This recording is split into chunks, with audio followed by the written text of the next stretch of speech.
Welcome back to another episode of the I Hate It Here podcast. I am joined today by someone I would consider a friend, someone I admired on the internet long before we actually became friends, and a fellow book lover, Tara Turk-Haynes. Welcome, Tara.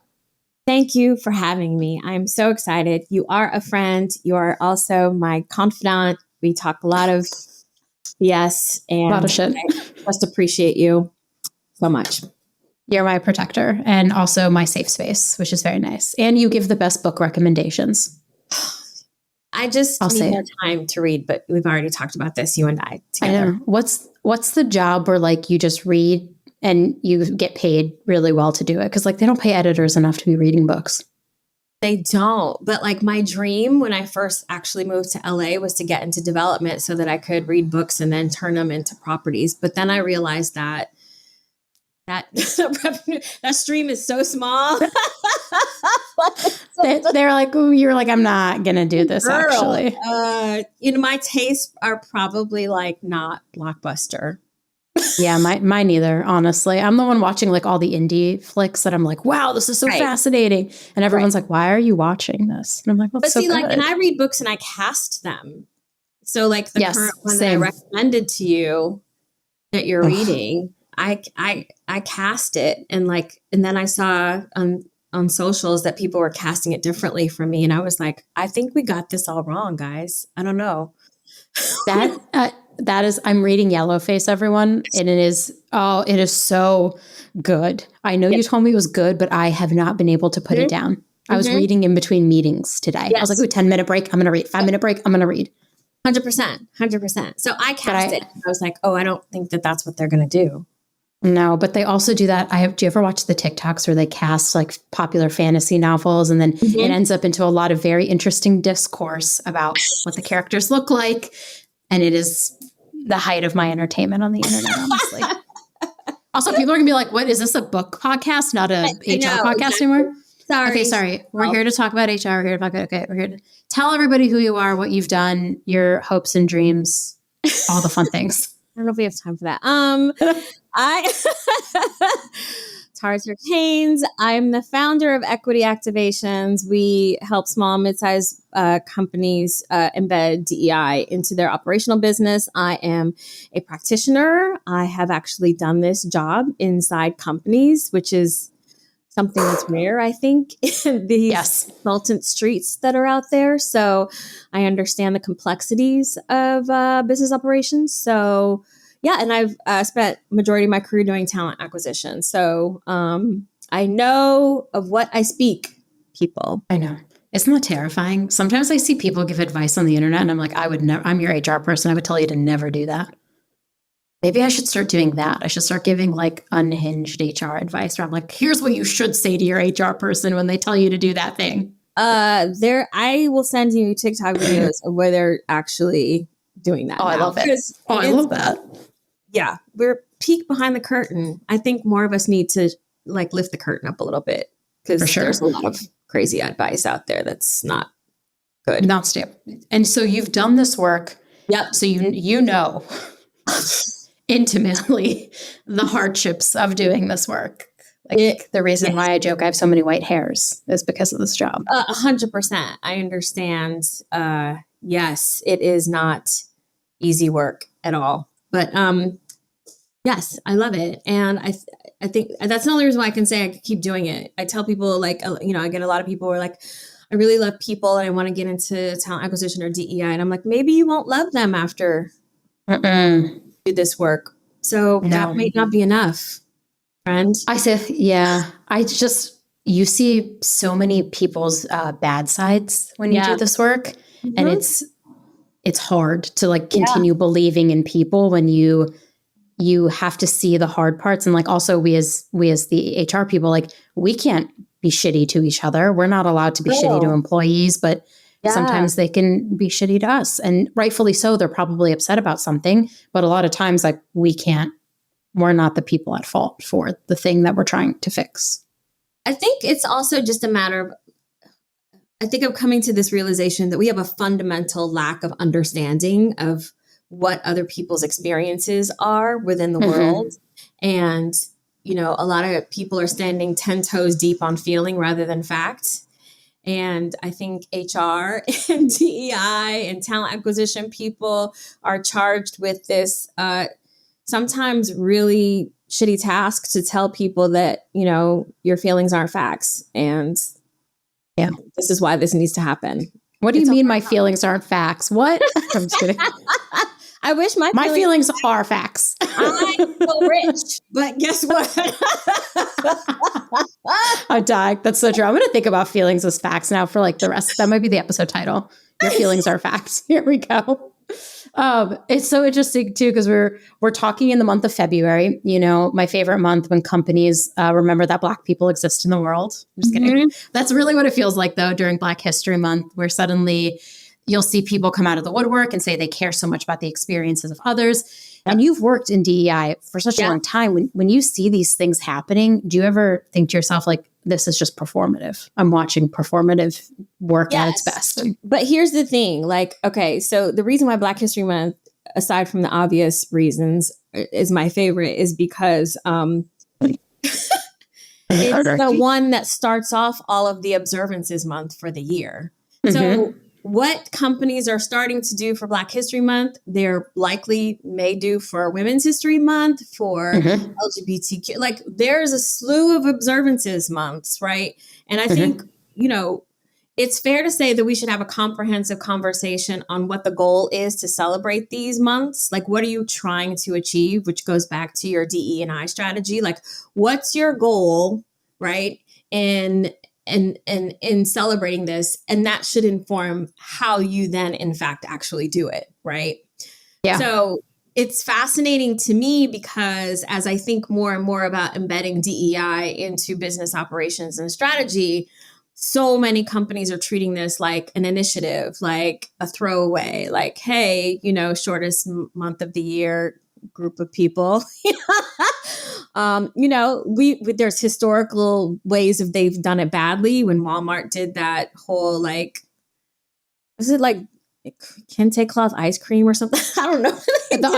I was about to say in my head, I thought it was ice cream, but I was going to wait for you to say it. They did something awful with ice cream, and everyone was like, "Ooh, too far."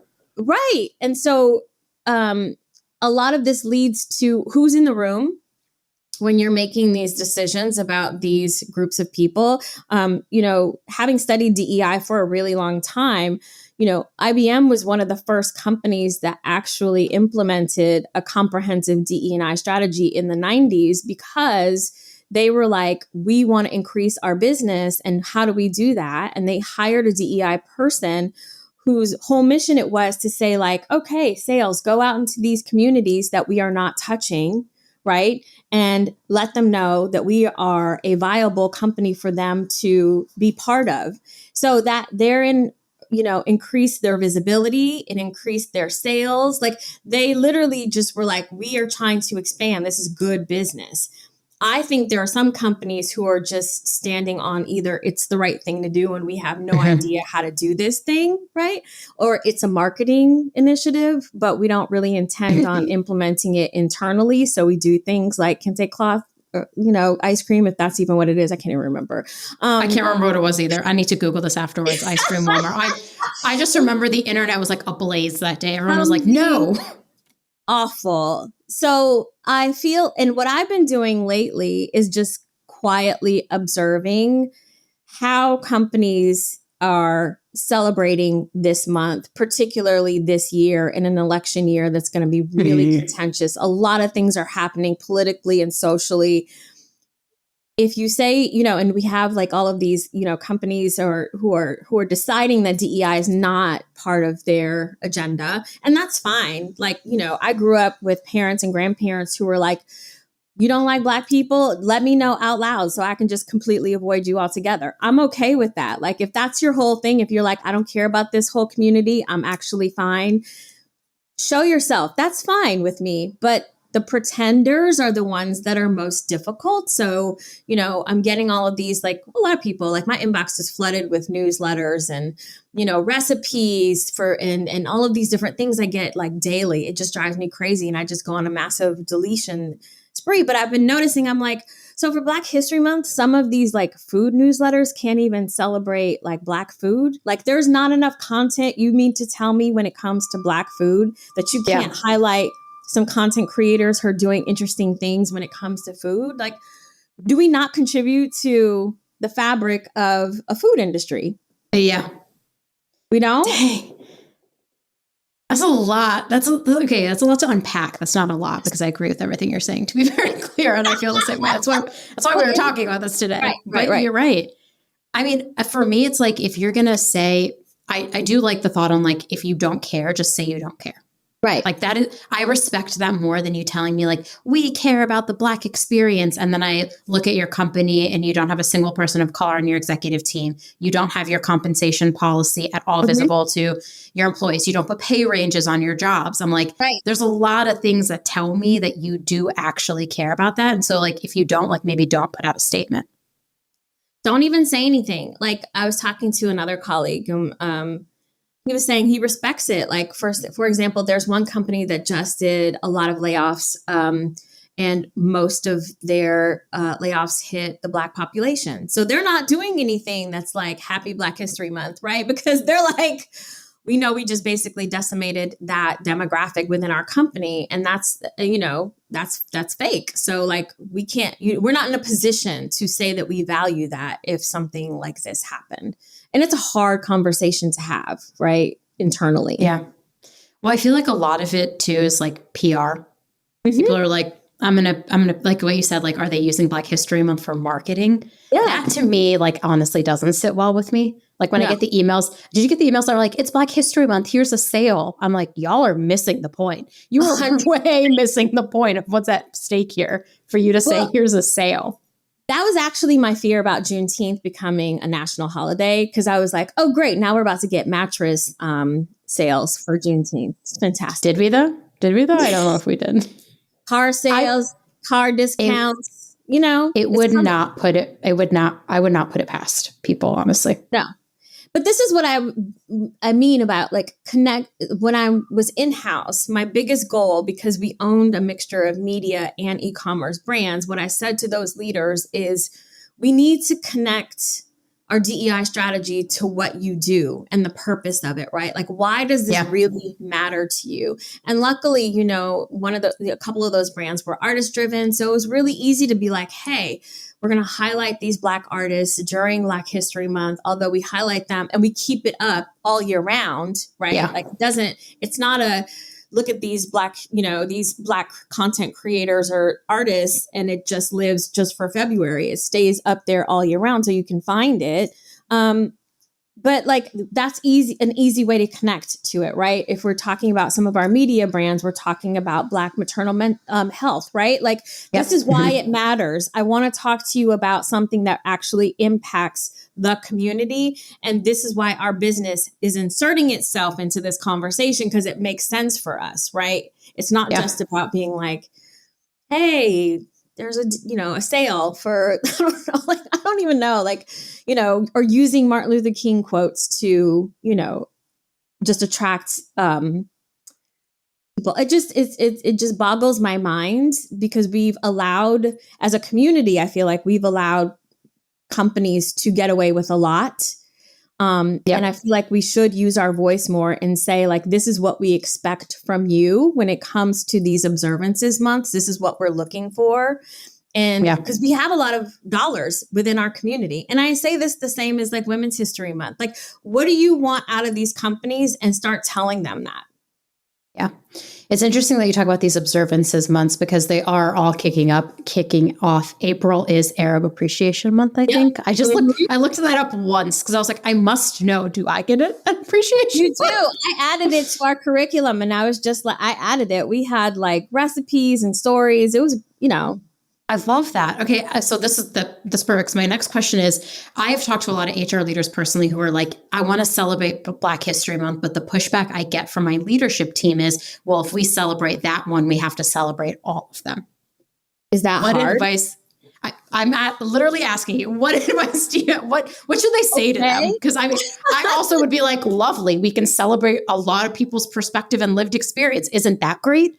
but that's just me. But like, what advice do you have for HR people who are trapped and the leaders are like, we can't do it because now we have to celebrate everything? You're never trapped, right? I was DEI team of one for a long time, and I literally built out a curriculum and a calendar for every month of the year that lived on our intranet. It was and it was a lot of work.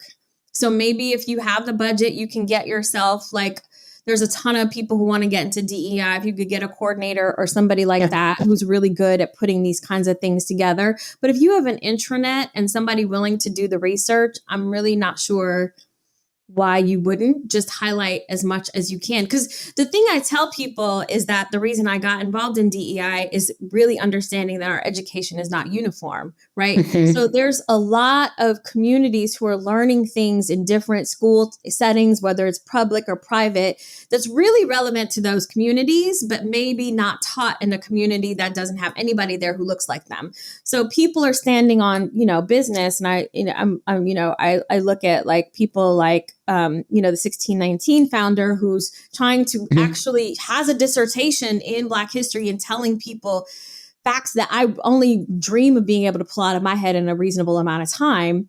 And they're just like, looking at Wikipedia and being like, look what Wikipedia says. And it's like, this woman's doing her whole career in 20 years research of a specific community, but you want to fight back against it because it's your feeling versus fact, right? Yeah.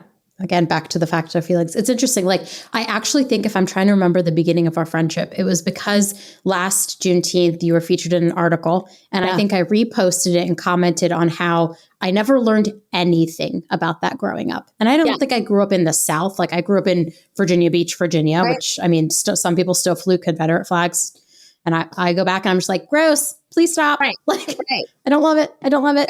Right. So I think it's very interesting because there's a lot of things that we don't learn growing up. And even then we're so young that we haven't really learned the critical thinking skills to be able to ask our teachers, well, what did Black people experience during this time? And was the Civil War really fought on? What was it really fought on? Like, how did people really feel about slavery? And to get real answers from your teachers, you're just taught what's in the textbooks. And then you end up with this lived experience as an adult, and you don't have exposure sometimes to multiple communities. You do not. And I'm super grateful for growing up in Detroit, Michigan, where it is predominantly Black. And my teachers were like, whenever people post like, who name your first like Black teacher? And I'm like, kindergarten. Like, I don't have a memory of, I think I probably could count on one hand how many white teachers I had. And now that's not to say like one's better than the other, but what I like to say is we saw what was achievable, right? We were seeing people who look like us teach us, which is really powerful in that moment, right? And having a mixture actually of those teachers, because, I had white teachers who poured into me too, but like the very idea that we're talking about things that matter in the community because those teachers belong to that community was really powerful for me. And I understand that that is not a norm. So when I go out into the world and I talk to people, I go, oh, you actually have a gap of information, right? Because this wasn't really taught to you. And I'm going to give you the benefit of the doubt and try to fill the gap of education so that our goal is basically for us to have a good conversation as coworkers, as collaborators, so that you're not saying anything out of turn that sounds, a little beyond wackadoodle to me about my community, right? Yeah. I'm not pissed off, right? I'm not going like, I have to explain to you why you can't touch my hair. Like, you should know why that is, like. I would sock someone for touching my hair at this point of my life. I'd be like, what are you doing? What's that food that you're eating? Oh, I know. Yeah. You know what I mean? Like, there's a way. Why are you celebrating that holiday? Yeah. Exactly. There's a way for us to be able to actually use education so that we are minimizing risk within the workplace. That's the point. Yeah. Like, that's what we're doing. And it sucks that it falls on HR and DEI leaders and whatever. It does, right? It absolutely. I wish people had a viable resource where they could go out, like, because what's interesting to me is I actually said like last year something like, well, Google is free. And then all these little youngins came back to me and they were like, but there's so much misinformation out there. Yeah. Google. And I was like, you know what? That is true because I'm old and I came around at the time of the internet being created. So the misinformation was minimal because we didn't have a lot of, people in somebody's basement just purposely sabotaging information. So sure. So what's my mission? Yeah. My passion is education. I will share it with you.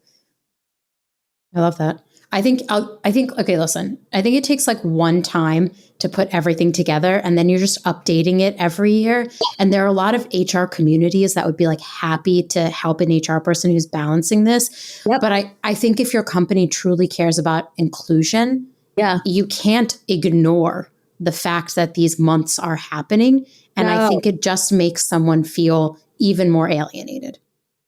But I think I'm probably going to get a lot of shit for this. There's a lot of HR leaders who actually are the gatekeepers of this information. I was having this conversation with a group of friends, and one of them told me how they're a consultant and they were checking in on a company and asking how their DEI efforts were going. And the HR leader said, "It's great, for Latinx heritage, we got them Cuban food."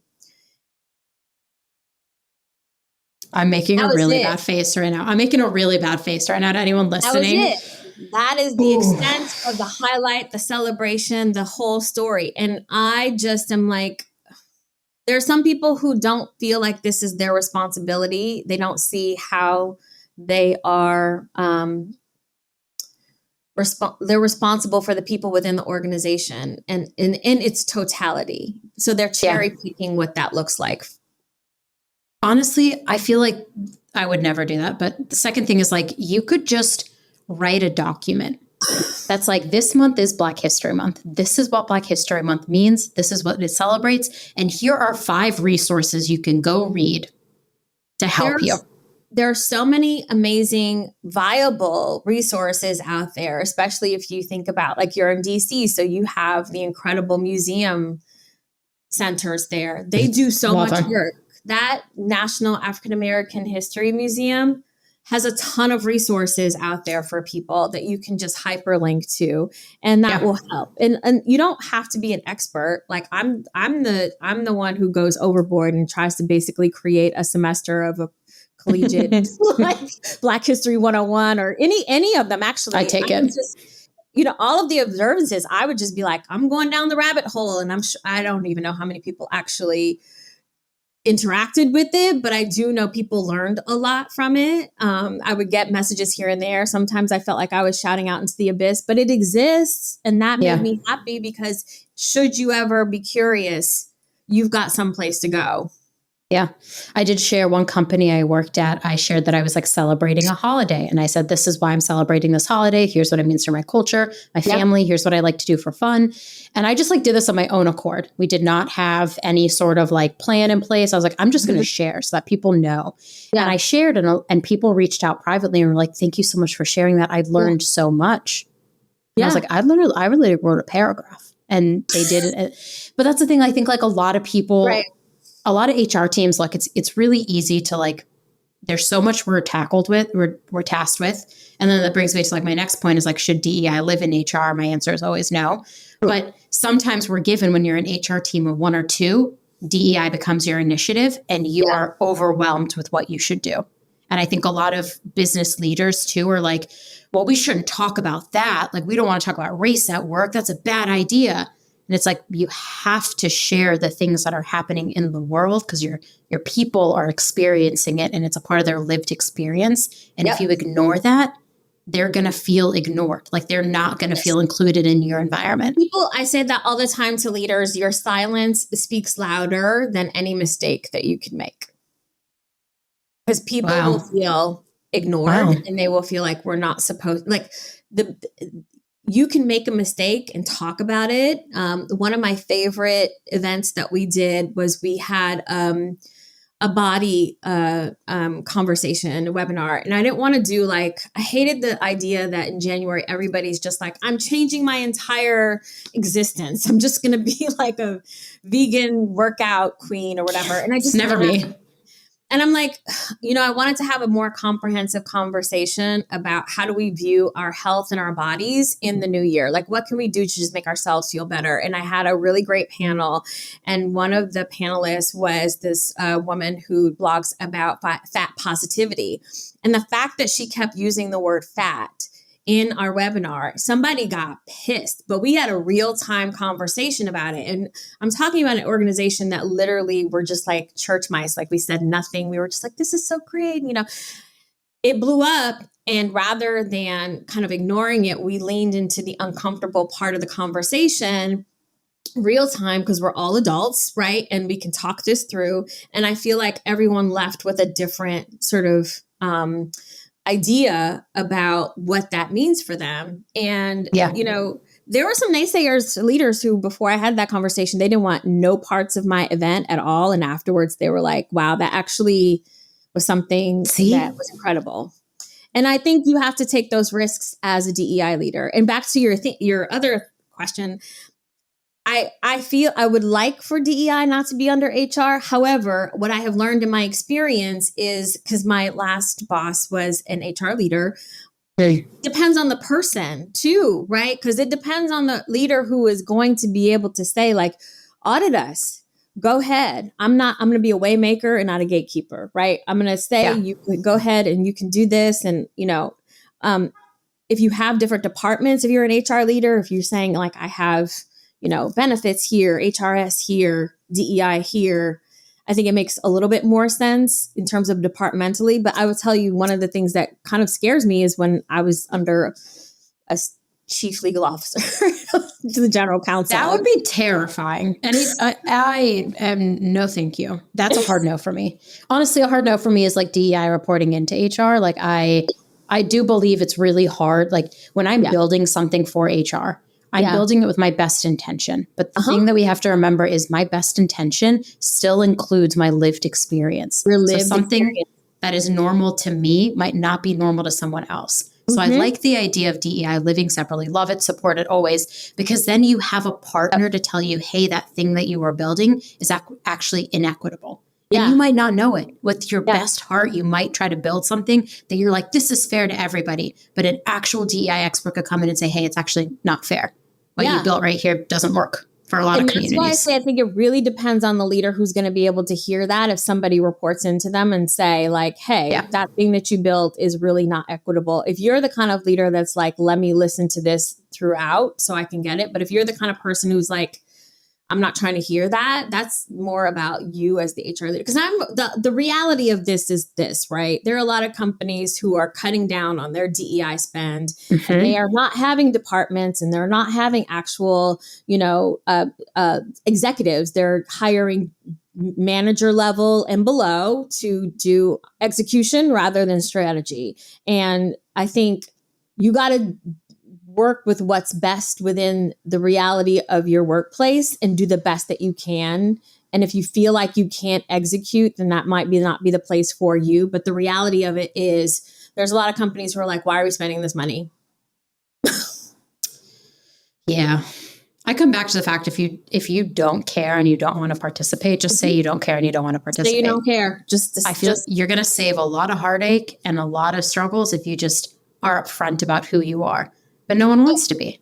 But know the consequences of that too, right? Because then if you look at our census and our population growth, by 2045, you're going to really wonder where your customers, your candidates, all of your investors are, because you've made a very specific stance to not include growing populations and demographics that are going to be more critical to your business than they are right now. So, I mean, make your choice wisely. I mean, everyone knows there will be a day where I never have to say, but the business case for DEI, there will be a day where I never have to say those words again. And I look forward to that day, because I'm going to celebrate with like a cake and balloons. I'm going to be like, people get it. They're like, your businesses are better off when they are more diverse. I will tell you a lot of perspective. I've said that at one of the conferences I was speaking at. I said, I'm tired of making the business case daily. Even an in-house person has to make the business case every single day, because people are not clear about what DEI means. They don't really have the clear definitions and how it applies to what they do. And so when we start using terms that we, again, feel like they mean something as opposed to what they factually mean, there's got to be somebody in the room who's like, that's actually not what that means. Oh, you mean not just Elon Musk on Twitter? The Twitter discourse has been disgusting, to say the least. Just not something I really want to partake in or give any airtime to here, frankly, because I don't like that man. And I don't. No. And that's the supreme example, I think, of the assumption that somebody who has a certain level of status and money is actually smarter than the rest of us, which is not true. And I'm hoping that people are learning that that doesn't make you smart. That just makes you ability to fail up quite a few times. And hopefully that irks you like it irks the rest of us. Because if you put anybody else in that man's place who is a person of color or whatever, how many chances do you actually think that person is going to have to be able to say some of the ridiculousness? I was speaking of Black History Month, so I don't know if anyone's seen American Fiction, but I think it's definitely one of the movies that people should see. The movie is incredible, but the cast was talking about being labeled difficult because there's a perception of Black people, Black actors, if they ask for anything minutely. And I'm fortunate to have a lot of, friends who are actors who are in the business who verify this. Like if you ask for, a hairstylist who can actually do your hair, oh my gosh, she's difficult. And they were saying how, I think it was Jeffrey Wright was saying he was at some club and he saw a picture of a very famous white actor punching a photographer, like a paparazzi photographer. And he was like, just imagine if that was me. I would not be sitting here having this conversation with you, because that is the epitome of a career killer for some of us, right? Like not all of us have that. We can't be labeled cool if we're punching a paparazzi, photographer. We just can't. Yeah. Oh, that is such an interesting perspective, because you're right. There's a lot of things that I say, like, I can't do that. Right. I can't do that. Right. I can't be acting like that, because people are the amount of times I've gotten the feedback that I'm aggressive or because I'm too direct and I'm honest. And I'm just like, what is aggressive about this? Because I have seen people aggression. Oh yeah. Passionate. You're very passionate about. I had one leader who did not understand why I was advocating so hard for people to be able to join meetings without their camera, because I do believe in neurodiversity. I believe we are actually in people's houses. Hello, this is my stuff right here. Y'all are invited in here, right? Not everybody needs to see all that. We're in the middle of a pandemic. And, I said, the assumption that they're not working hard enough or like they're not interested. I said, that's such a wild perception and assumption to make. And he was like, why are you so passionate about this? Like this, it's not like it's a race or a gender thing. Like I'm only supposed to care about race or gender. Oh, my soul just left my body. My soul just left my body. I would be like, excuse me? You said the fuck what? I can't do that. I can't do that. I mean, I really can't either. My face would be so hard. I've like conditioned this face to be so lacking expressions, because if I were able to make the expressions that I would make when people say shit at work, I'd be like. It wasn't even a heated discussion, but he did say, well, we had a really heated discussion the other day. And I was like, that was not heated. Like that. You want to see me heated, sir? That's not it, right? That's not it. But it brings up the same. So you and I have been talking about this on LinkedIn too, the Jay-Z's commentary at the Grammys. When he started his speech, I was like, wait a minute. Like, I was like, he's really saying this. You know what makes me sad? And because I feel like there's a certain demographic of people who got that speech immediately. And, when I looked at Beyonce's face, what I saw was someone who was really visibly moved that their partner was actually advocating for them in a position that they would not find themselves in, right? So he took the opportunity, however complex and layered that actual award is, because Dr. Dre has his own issues, but like he took that opportunity in the moment where he's being honored to speak truth to power about something that was really important. And what do? I go to TikTok and I see that there's a group of specific people who are just like, how he embarrassed his wife and how could he actually take that moment and, you know, maybe what she would really appreciated is you not cheating on her. And I was like, if she's forgiven her husband about whatever their inside marital situations are, I bought none of her business. Love it. I don't know how much of it is I actually don't care. But like we've missed critical thinking where we're not able to actually take the speech and understand exactly what he's talking about. And one person commented on a specific video, and a Black woman who said, y'all are really doing this in Black History Month. And the comments were like, what does this have to do with Black History Month? And I was like, okay, well, where is the next spaceship pickup drop? Like bags are packed. Me and my husband and my dogs are just waiting for the next. Come take us. Please swing by DC and grab me. Yeah. I was just like, honestly, I was like, you advocating for your partner and making commentary about something very real is just, what could you say about that? Like, I don't care. Like, maybe the man, like, whatever he did in their personal life, we don't know. I'm also like, we literally don't know. What we know is fiction. Unless you show me the proof. Like, unless you're there and you're like, I don't know, actually. I'm actually standing on what he's talking about, which affects a lot of us, which is us not being recognized, even though we are going above and beyond, which, you know, I'm trying to pull back from because I actually don't want to be extraordinary anymore. I think I just would like to do my best and then go read a book at 6:30 and like call it a day. I'm kind of with you. But like, if there's anybody who deserves for their name to be spoken about, it would be someone who's, you know, done the likes of a Beyonce, right? Like there's a lot of Beyoncés at work. There's a lot of Beyoncés at work. Oh my God, that's the episode title.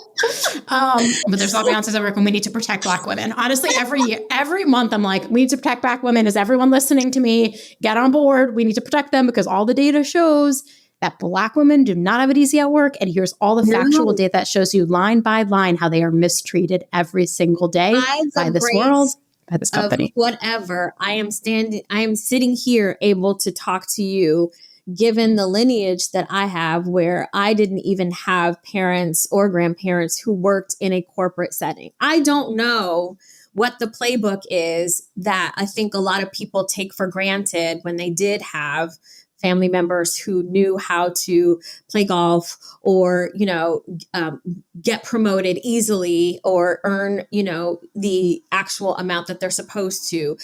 A lot of us are entering this workplace with no playbook. So, and the resources that we're getting from our companies are not enough. So, and they're doing trauma and they're actively creating trauma for us. 100%. So I try to be a person who learn from my wins and learn from my mistakes constantly, which is the only reason why I stay on social media. Because I know there's a lot of people entering the workplace who look like me, who actually don't know what they're supposed to do. Oh, I love that. Don't make me cry on this episode. I'm not well. I'm very emotional. No, I mean, like, I think about that a lot. Like, I'm not a Black woman, but I mean, like, I have so much empathy for them though, because I experience my own, and it's not to the extreme Black woman heaven. I would never deign to say like I have the same experience as a Black woman. That's not allyship. Allyship to me is like understanding both of us are experiencing different circumstances and supporting each other is what brings me joy in life, honestly. Yeah. But I think about being like first generation, like not my parents were immigrants, right? And so my dad didn't know anything other than like work really hard and you get rewarded. Right. Mm-hmm. And I'm like, but I can work really hard and the game is still different for me than it is for other people. And I just set myself over the edge doing it. I love that. And it's like not competition Olympics for sure, but I think we can learn something from each other on what our journeys are. You know, one of the first books I read in college that helped me to understand the immigrant story was Polly Marshall's Brown Girl, Brown Stones, about the Jamaicans coming into New York during the 60s and not understanding that they would be treated like Black Americans, which they did not feel like. They were actually trying to model themselves after the Jewish community because they felt more kinship to that. Work hard, build up your blah, blah, blah. And so when they got here and experienced racism, they were flat out flabbergasted. Like, what do you mean? We are not. Could you imagine? You know what I mean? Like, you know, which is why I will plug another movie during Black History Month, Cast. The book itself is incredible, but Ava DuVernay's movie Origins is like, I literally cried from the beginning of it until the end. Like, I could not, like, I had to sit in my car for like 10 minutes so my eyes could unswell so I could drive. Because, like, not because it's like the grief, Olympics or whatever, and there's like a lot of grief to it, but because some of it is so moving that when we talk about superiority and inferiority within society, there are so many levels to it. And I just really want the people who need to see it are the ones who won't see it, but I hope that they do. Yeah. Anything she does, I consume instantly. Yeah. I'm like, oh, I can watch this right now. Okay, good. I'll watch it. Her work is beautiful. I mean, I think about all the anger that was felt towards the Oscars where like Greta Gerwig didn't get nominated for Best Director. And a woman has only been nominated for Best Director 10 times and 3 women have won. Yeah. Right. And I literally went to go look at the list because I'm like, what about Black people? Was like my first thought. I was like, I know it's not a game of like this or that, like women or men, Black people versus white people. But I think there's something to be said that there's like such little representation at those levels. And that means like those stories aren't being told. So someone like an Ava DuVernay, just like anything she makes, I'm like, please more, because the more that people see this and can understand what other people have experienced or how other people think or how other people are perceived by the world is how we build better empathy. And I just feel like we've lost the sense of empathizing with someone else because we are a selfish culture. We are. And you know what? That's very true. And I think it's so funny that you say that because I think what the lesson we learned from that is even in DEI and workplaces, if you solve for the person who's having the worst experience within your organization, literally everyone is impacted by that because you are solving for the word, and I think when you think about representation, especially when it comes to entertainment and things like that, like a friend of mine sent me an anonymous Oscar voter who was like, we need to do away with DEI and this woke Olympics in the, and I was like, first of all, you didn't sign your name. And secondly, if you look at the organization and you find out who's missing, who's not in this room right now, right? Yeah. Whose voice is not being part of this story right now, then you're having a different conversation that I think is really important. And every company can learn from that, especially when we're talking about these observances months and these, who's deciding what your strategy is? Who are you running this past? Right. Yeah. Yeah. If you look around the room, my thing has always been like, if you look around the room and everyone looks like you, chances are everyone's going to think like you. Yeah. Chances are you're going to miss out on some very unique opportunities to make your company more innovative, make the things that you're doing more innovative, and to get more of everything. Right. Mm-hmm. So, I mean, I'm having a lot of feelings. Every episode I say I'm having a lot of feelings. Honestly, I should stop having my friends on these podcasts. Feelings. No, I think these are necessary feelings, and that's because we're actually not allowed to have them real time sometimes. Yeah. And the work that DEI professionals are doing day in and day out, and HR leaders who truly care about this, I know firsthand, and you know it too, how hard it is to do this work. It's really, really hard when, like I said, people go on their feelings versus facts, and there's a need to legitimize those feelings, and they will do acrobatics and somersaults to be able to actually verify, that, there's a such thing as reverse racism, or that it's okay for us to co-opt terms like woke, which, honestly, just people running with their own definitions of things and it being okay, but we can't stop. We have, like Jay-Z said, you have to keep showing up until they give you the accolades that you deserve. I loved the speech, honestly. I loved it. T-shirt. I know it's pretty long. I know. Yeah, we got to keep showing up. But like, I just know some days that showing up is really hard. And whoever's listening to this, like, you have so many champions and people in the world who are going to continue to advocate for you and the work that you're doing. And honestly, if you need to take a day where you just don't show up, that's actually okay too. You can actually sit that day out. That's totally fine. The world, you do not. I do like that you said you want to be ordinary, because I say all the time, like, I have to be extraordinary to even be considered ordinary. And 100%. Now I've also been like, I just want to be ordinary too. Right. I don't care. But our definition of ordinary is vastly different from other. Yes. And I'll caveat this other thing with saying, like, I know that I say take time out, especially if you're in these really challenging positions. But the other hard part of this is that your job requires you to be there for people when there are challenging times, to help them sort through exactly what that means in relation to being employees within that workplace. So you got to figure out what that balance is, because if you don't show up for the people, are you doing your job? But then if you don't show up for yourself, are you showing up for the other people? There is a balance there somewhere. I just got to say, find me another job at any organization that is as intense as this job. Okay. Find me. No. And you know what? It's our own fault, because we don't tell people how wild it can be. Everyone thinks that everyone on this episode.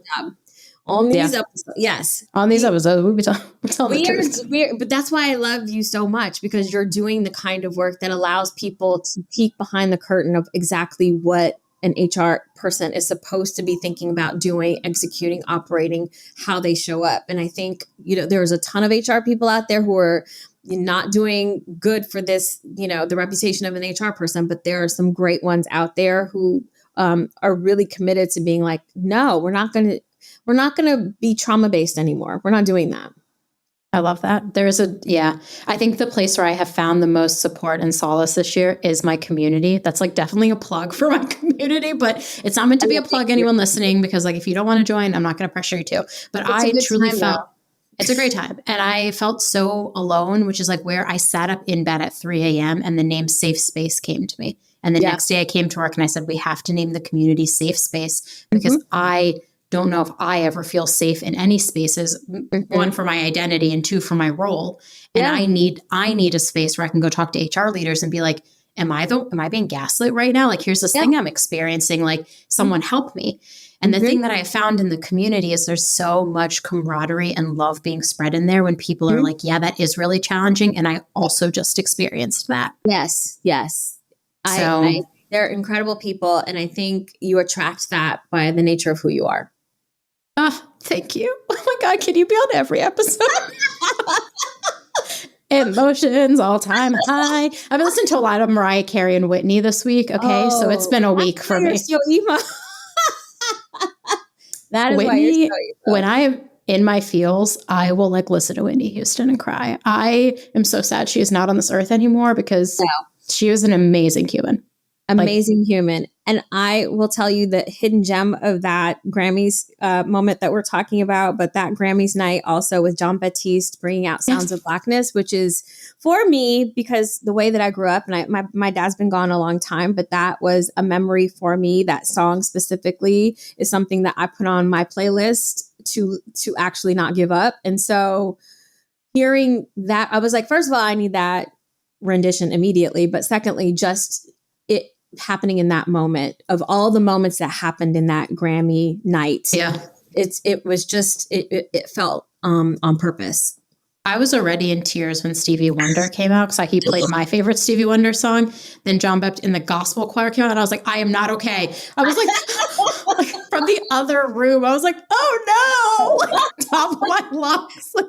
I mean, that alone makes me cry. But then if we're going to add Sounds of Blackness and a choir, and just having Stevie Wonder and listening to Annie Lennox, and just like, and then, Joni Mitchell, who was, between her and Barbra Streisand, were probably the first white women I actually listened to when I was a kid. So I was not okay. I was not okay. I was already not okay when Mariah Carey stepped out. I literally screamed and then started crying. She is what I saw on TV, and I was like, that's me. Yeah. Like curly hair, not white skin. Like, that is me. I was like, Mariah. And not identifying as white, actually, which was really powerful in a time where, you know, someone who looked like her 30, 40, 50 years ago would have to pass. Yes, I remember. Oh, Mariah. If I ever saw Mariah Carey in person, by the way, I would actually probably drop dead. Like, she is everything to me. I hope I'm there so I can explain to her why I'm sobbing and sobbing. Well, so she's apparently supposed to be in Vegas when I'm in Vegas. I just sent the thing to my friend. I said, I don't care how much tickets are. I will buy you a ticket. You are coming to Mariah Carey with me. And she was like, okay, I know how much you love her, so I'll be there for you. Her literal response was, I'll be there for you. I actually need a Vegas fund at this point because Mariah said, I'm coming. And I said, girl, same. Like, I will be there with you. What are we singing? Is it Thank God I Found You? Is it Emotions? Is it Dream Lover? Let's go. I'll make the set list. You can sing it. I'll sing along backup. I'm going to need pictures and video. It's not going to be good for me. It's really I love this woman. I hope all of you know how much now. And tell everyone how much I love Mariah Carey. Okay, with the few minutes left, tell everybody how they can get in touch with you so that they listen to this episode. They want to be your friend now. But I am on LinkedIn underneath all of your posts and commenting on every post that you have. And you can also find me at equityactivations.com. You can send me an email. My email address is there as well. I am on the socials at Tara Haynes, if you care to find me there. But yes, I feel like I'm everywhere. You're everywhere, and you'll be linked in the show notes, so they'll be able to find you. They might cut that whole Mariah Carey bit out, but I really hope they leave it. I hope not. Editing team, you hear it here first. Like over and over again for the next few minutes. If this is how I meet Mariah Carey, this is all I've needed in life.